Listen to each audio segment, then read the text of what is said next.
हरे कृष्णा। हम कल की कथा में आगे बढ़ते हैं। तत्पश्चात महाराज श्री राम मुनियों के साथ सरयू के तट पर आए और सोने के हलों से 4 योजन लंबी चौड़ी बहुत सी भूमि को जोता। इसके बाद उन पुरुषोत्तम ने यज्ञ के लिए अनेकों मंडप बनवाए और योनि एवं मेखला से युक्त कुंड का विधिवत निर्माण करके उसे अनेकों रत्नों से सुसज्जित एवं सब प्रकार की शोभा से संपन्न बनाया। महान तपस्वी एवं परम सौभाग्यशाली मुनिवर वशिष्ठ ने जब सब कार्य वेद शास्त्र विधि के अनुसार संपन्न करा दिया, उन्होंने अपने शिष्यों को महर्षियों के आश्रम पर भेजकर कहलवाया कि श्री रघुनाथ जी का अश्वमेध का अनुष्ठान करने के लिए वे उद्यत हुए हैं, अतः आप सब लोग पधारें। इस प्रकार आमंत्रित होकर सभी तपस्वी महर्षि भगवान श्री राम के दर्शन के लिए अत्यंत उत्कंठित होकर वहां आए। नारद, असित, पर्वत, कपिल मुनि, जातुकर्ण्य, अंगिरा, आर्षिशेन, अत्रि, गौतम, हारित, याज्ञवल्क्य तथा संवर्त आदि महात्मा भी भगवान श्री राम के अश्वमेध यज्ञ में आए। श्री रघुनाथ जी ने बड़े आनंद के साथ उनका स्वागत किया और उन्हें प्रणाम करके अर्घ्य तथा आसन आदि देकर उनकी विधिवत पूजा की। फिर गौ और सुवर्ण निवेदन करके वे बोले, महर्षियों, मेरे बड़े भाग्य हैं जो आपके दर्शन हुए। शेष जी कहते हैं, ब्राह्मण, इस प्रकार जब सब वहां बड़े बड़े ऋषि मुनियों का समुदाय एकत्रित हुआ तो उनमें वर्ण और आश्रमों के अनुकूल धर्म विषय चर्चा होने लगी। वात्स्यायन जी ने पूछा, भगवान, वहां धर्म के संबंध में क्या क्या बातें हुई, कौन सी अद्भुत बात बताई गई? शेष जी ने कहा, मुने, महापुरुषों में श्रेष्ठ दशरथ नंदन भगवान श्री राम ने सब मुनियों को एकत्रित करके उनसे समस्त वर्णों और आश्रमों के धर्म पूछे। श्री रघुनाथ जी के पूछने पर उन ऋषियों ने जिन जिन धर्मों का गुणों का वर्णन किया वह मैं तुम्हें भी बताता हूँ, उसे सुनिए। वर्णन को आप भी सुनिए। ऋषि बोले, ब्राह्मण को सदा यज्ञ करना, वेद पढ़ना आदि कार्य करने चाहिए। वह ब्रह्मचार्य आश्रम में वेदों का अध्ययन पूर्ण करके इच्छा ना हो तो विरक्त हो जाए, तो यदि ऐसी इच्छा ना हो तो गृहस्थ आश्रम में प्रवेश कर जाना चाहिए। नीच पुरुषों की सेवा से जीविका चलाना ब्राह्मण के लिए सदा त्याज्य है। वह आपत्ति में पड़ने पर भी सेवानिवृत्ति से जीवन निर्वाह नहीं कर सकते। संतान प्राप्ति की इच्छा से ऋतुकाल में अपनी पत्नी के साथ समागम करना उचित माना गया है। दिन में स्त्री के साथ संपर्क करना पुरुषों की आयु को नष्ट करने वाला है। श्राद्ध का दिन और सभी पर्व स्त्री समागम के लिए निषिद्ध हैं, अतः बुद्धिमान मनुष्यों को इसका त्याग करना चाहिए। जो मोहवश उक्त समयों में भी स्त्री के साथ संपर्क करता है वह उत्तम धर्म से नष्ट हो जाता है।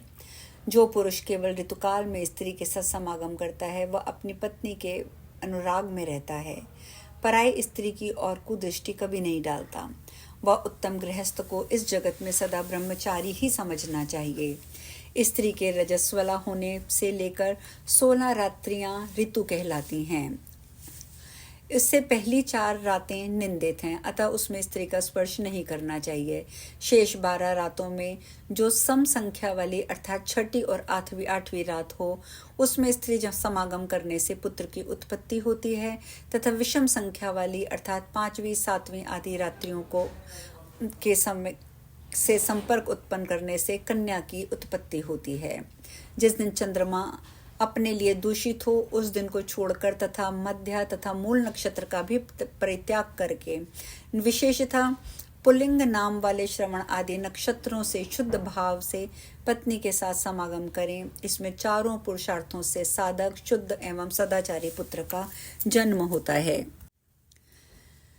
कीमत लेकर कन्या को बेचने वाला पुरुष पापी माना जाता है। ब्राह्मण के लिए व्यापार, राजा की सेवा, वेदाध्ययन का त्याग, निंदित विवाह और नित्य कर्म का लोप ये दोष कुल को नीचे गिराने वाले हैं। गृहस्थ आश्रम में रहने वाले पुरुष को अन्न, जल, दूध, मूल तथा फल आदि द्वारा अतिथि का सत्कार करना चाहिए।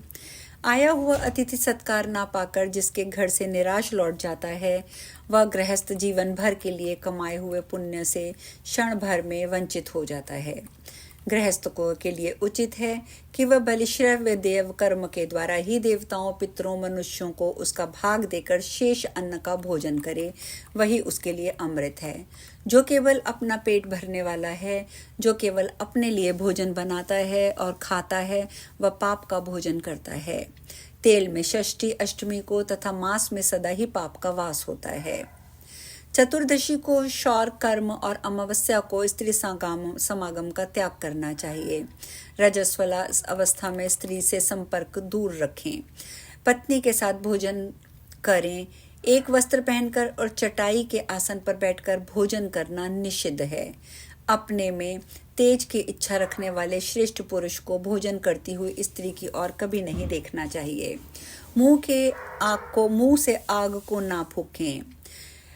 निर्वस्त्र स्त्री की ओर दृष्टि ना डालें। बछड़े को दूध पिलाती हुई गौ को ना छेड़ें। दूसरों को इंद्रधनुष ना दिखाएं। रात को दही खाना सर्वथा निषिद्ध है। आग में पैर ना सेकें। उसमें कोई अपवित्र वस्तु ना डालें। किसी भी जीव की हिंसा और दोनों संध्याओं के समय भोजन ना करें। रात्रि को खूब पेट भर के भोजन करना उचित नहीं है। पुरुष को नाचने, गाने और बजाने में आसक्ति नहीं रखनी चाहिए। कांसे के बर्तनों में पैर धुलाना निषिद्ध है। दूसरों के पहने हुए कपड़े व जूते कभी धारण ना करें। फूटे और दूसरों के जूठे किए हुए बर्तन में भोजन ना करें। भीगे पैर से ना सोएं।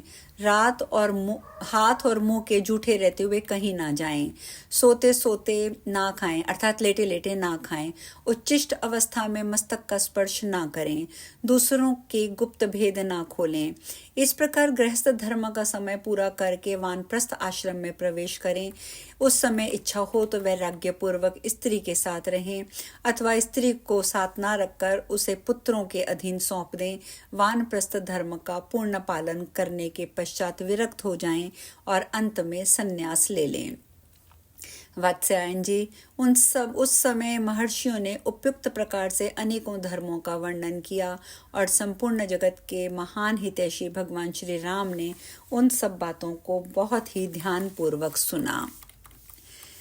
इसके बाद शेष जी कहते हैं, मुने, इस प्रकार भगवान श्री राम ऋषियों के मुख से कुछ काल तक धर्म की व्याख्या सुनते रहे। इतने में वसंत का समय उपस्थित हुआ, जबकि महापुरुषों के यज्ञ आदि शुभ कर्मों का आरंभ होता है।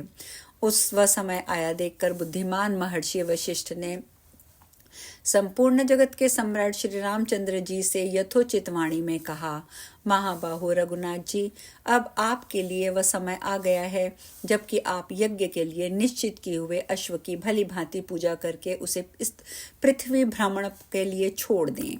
इसके लिए सामग्री एकत्र हो जाए, अच्छे अच्छे ब्राह्मण बुलाए जाएं और स्वयं आप भी उन ब्राह्मणों की यथोचित पूजा करें। दीनों, अंधों और दुखियों का विधिवत सत्कार करके उन्हें रहने का स्थान दें और उनके मन में जिस वस्तु को पाने की इच्छा हो वही उन्हें दान दें। आप सुवर्णमयी सीता के साथ यज्ञ की दीक्षा लेकर उसके नियमों का पालन करें। पृथ्वी पर सोएं, ब्रह्मचार्य रहें और धन संबंधी भोगों का परित्याग करें। आपके कटिभाग में मेखला सुशोभित हो। आप हरण का सींग, मृग चर्म और दंड धारण करें और सब प्रकार के सामान और द्रव्य एकत्रित करके यज्ञ का आरंभ करें। महर्षि वशिष्ठ के ये वचनों सुनकर परम बुद्धिमान भगवान श्री राम जी ने लक्ष्मण से अभिप्राय युक्त बात करी। श्री राम जी बोले, लक्ष्मण जाओ, आओ मेरी बात सुनो और सुनकर तुरंत उसका पालन करो। जाओ, प्रयत्न करके अश्वमेध यज्ञ के लिए उपयोगी सामग्री और अश्व ले आओ। शेष जी कहते हैं, श्री रामचंद्र जी के वचन सुनकर शत्रु विजयी लक्ष्मण ने सेनापति से कहा, वीर, मैं तुम्हें एक अत्यंत प्रिय वचन सुना रहा हूँ। श्री रघुनाथ जी की आज्ञा के अनुसार शीघ्र ही हाथी, घोड़े, रथ, पैदल युक्त चतुरंगी सेना तैयार करो, जो काल की सेना का भी विनाश करने में समर्थ हो। महात्मा लक्ष्मण का ये कथन सुनकर कालजित नाम वाले सेनापति ने सेना को सुसज्जित किया। उस समय लक्ष्मण जी के आदेशानुसार सच कर आए हुए अश्वमेध यज्ञ में अश्व की बड़ी भारी शोभा हुई। एक श्रेष्ठ पुरुष ने उसकी बाग डोर पकड़ रखी थी। 10 ध्रुवक चिन्ह विशेष उसकी शोभा बढ़ा रहे थे। अपने छोटे छोटे रोए के कारण वह बड़ा सुंदर जान पड़ता था। उसके गले में घुंघरू पहनाए गए थे जो एक दूसरे से मिले हुए नहीं थे। विस्तृत कंठकोश में माणी सुशोभित थी। मुख की कांति भी बड़ी विशद थी और उसके दोनों कान छोटे छोटे और काले थे। घास के ग्रास से उसका मुंह बड़ा सुहावना जान पड़ता था और चमकीले रत्नों से उसको सजाया गया था। दोनों ओर से 2 सफेद चांवर उसकी शोभा बढ़ा रहे थे। सारांश में इतना ही कि उस अश्व का सारा शरीर ही नाना प्रकार के शोभा साधनों से संपन्न था। जिस प्रकार देवता लोग सेवा के योग्य श्री हरि की सब ओर से सेवा करते हैं, उसी प्रकार बहुत से सैनिक उस घोड़े के आगे पीछे और बीच में रहकर उसकी रक्षा कर रहे थे। अब हम कथा में यहीं विश्राम लेंगे। शेष कल। हरे कृष्णा।